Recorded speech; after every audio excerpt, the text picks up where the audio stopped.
Sinimulan na ng DPWH Region 1 ang konstruksyon ng halos sa 100 million pesos na halaga ng dike sa Calasiao, Pangasinan.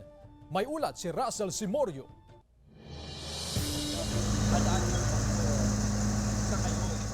Tatlong malalaking backhoe ang ginagamit ng DPWH sa pagsisimula ng konstruksyon sa 619 meters na haba ng dike sa bahagi ng Barangay Nalsian, Calasiao, Pangasinan.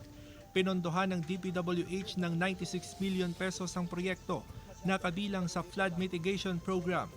Low-lying area ang Barangay Nalsian na madalas bahain tuwing umaapaw ang Marusay River.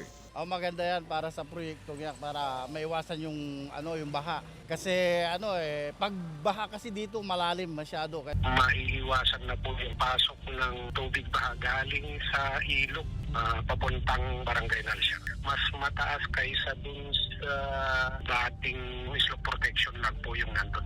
Sabay sa konstruksyon ng clearing operation sa lugar, hamon sa konstruksyon ng dike ang nararanasang high tide pagsapit ng tanghali.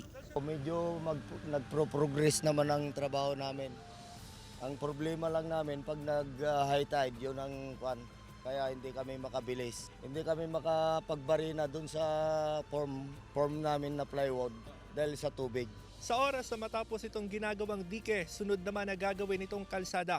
Mula dyan sa tulay na nagdurugtong sa Barangay Nalsian at Barangay San Vicente, aabot naman sa 8 meters itong lawak ng gagawing kalsada na magiging access road para sa mga motorista.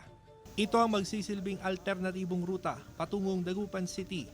Target na matapos ang proyekto bago matapos ang taon. Kasama si Daryl Peralta, Russell Simorio, One North Central Luzon.